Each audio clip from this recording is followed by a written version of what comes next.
What's up, you guys? It's your girl Whitney, aka Treasuremaricia, and I am back with another video.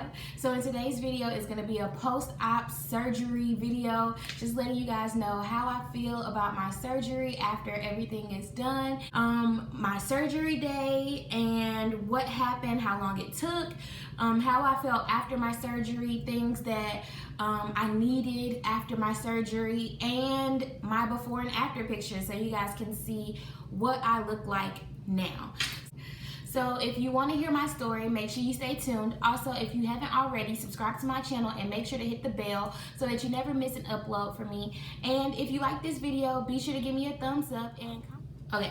So the first thing, my surgery date was July 5th and my surgery was at 8 a.m. in the morning. So I stay in like the suburb area of Atlanta, and my surgery was in North Atlanta, where the Migos from, that way. So it took me about 45 minutes to get there, but with Atlanta traffic, it's always longer. I had to be at the surgery center 2 hours before my surgery just so I can get prepped and everything could go down. So I had to be there at 6 a.m., which means I woke up at 4 a.m. on my surgery day. I was exhausted. So my surgery took about 3.5 hours. My time was scheduled for 3 hours, so I guess you would say I went over 30 minutes, but I mean, it happens. From my surgery, my surgeon took about 7 pounds from my breast. So that's 3 from one breast and 4 from the other. And basically, to kind of be graphic and tell you how everything is going down, she basically cut my areola and it had to be made smaller. It just had to be. And then she did an incision down the middle of my breast and underneath the bottom. So it kind of looked like an anchor. After my surgery, of course, I was put under with anesthesia. So coming out of the anesthesia, I was like so loopy. I don't remember talking to anyone that day. I don't remember half the conversations people say I had with them.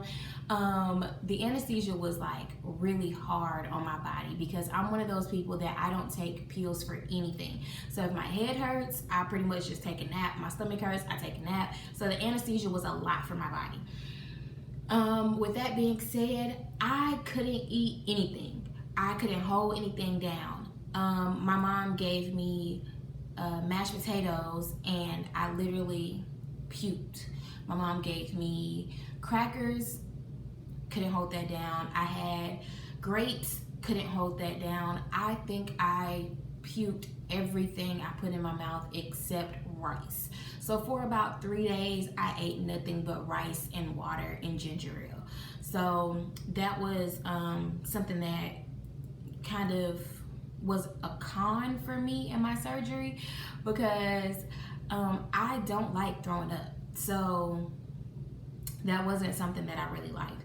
Also, after my surgery, I did leave with drains in the sides of my boobs because they closed me up. I had stitches and I had drains in. So for about a week, my mom, my best friend, they had to come and like squeeze all the blood out of my drains. It's so creepy. It's very TMI, but that's what had to happen.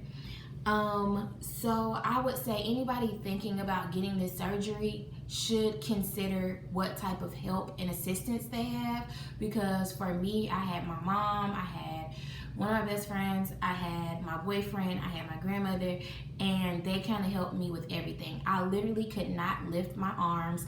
I couldn't do anything. I couldn't wash myself. I had to take basically, spot baths for about a week until I got my drains out. And then even still, I couldn't move and like scrub. I'm one of those people that like scrubs myself, and I could not do that because I just didn't have the strength in my arms to do so. So I had to depend on other people to help me bathe, help me go to the restroom, help me put my clothes on. It was very humbling. I'll say that. It was very humbling because like when you go from being an adult and doing things on your own to having to depend on somebody to do things such as put your underwear on for you, like it takes you back. It definitely takes you back. So my drain stayed in for about a week. My surgery date was on a Thursday. I went that following Wednesday to get my drains out. And I'll insert a video of me going to get my drains taken out. You have to lift up and just sit up. Let's just go and take this off all together. Okay. She was concerned about my nipples. They look like they're not, huh? Oh, well, you haven't seen anything yet. Mm-mm. Well, why are you concerned about the nipples? Because it was like a joke. Like she used to say she don't got no nipples. Oh. Why you didn't think that you had nipples? Oh, I didn't have nipples before. Man, oh my gosh. Okay, you don't understand. Now on you can wear a sports bra. It'd probably be a little bit more helpful and more compression so that you're not as tender. To have like a zip up sports bra. Oh yeah, I have one. Yes. Do that instead. You don't need that ace band anymore. Ooh. Sorry for the pulling. So you have surgical tape on here. When was your surgery? Was last Thursday. Okay. So the oozing. Sorry. This stripping out any extra fluid that might be in here. Let's do the same for this one.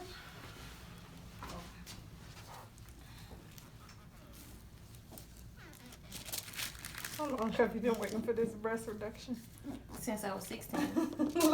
But your best friend is telling it all. She's like, I need to see the reveal. Deep breath in. And out. Deep breath in. And out. One more time for me. And Oh my God. Oh. okay.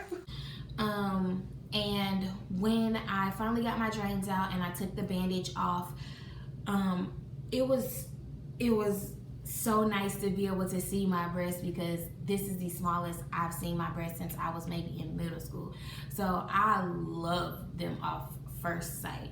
I will say, anytime you get a breast reduction or breast reconstruction or anything like that, they always tell you about the nipple sensation and how you may or may not lose it. And I will say for myself, one of my breasts has nipple sensation and the other does not.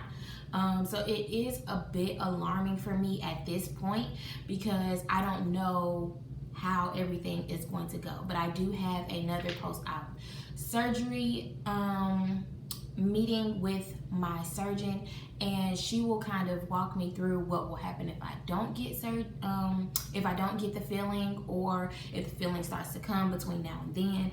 I don't know. I'll keep you guys informed. I wrote everything down, so I'm looking down to look at my phone and see what I haven't discussed. So for the most part, I will say that I am very pleased with my results. I was supposed to go from a H to a D, so that would be roughly about 5 cup sizes, and I would say that I am probably a D. I have not been measured yet, and that's because my breasts are still swollen. They are still sore. It has been about 3 weeks since my surgery. I just started going back to work this week, and I still would not say that I am fully healed. I am not 100% back to normal, but I will say that I am about 85 to 90% back to normal. I can do a lot of things on my own now. I don't have to depend on anyone to fix my food, to bathe me, and any of the other things I had to depend on. I will be inserting some before and after pictures. I really don't have that many after pictures, but I have quite a few of before pictures. So I will just show you some of the before pictures and where I am now as far as appearances. And as always, I will keep you guys informed with what's going on with me once I go to my next visit to see my surgeon. And like I said before, if you like this video, be sure to give me a thumbs up. If you have any other questions, I am more than willing to answer anything you want to know. I am an open book. I'm so glad that I got my surgery done, and I am willing to help anyone with information to help them kind of navigate and decide if this is something that they may want to do. If you like this video, like I said, give me a thumbs up and comment down below if you have any questions or concerns or just want to give me some words of encouragement. Thanks for watching.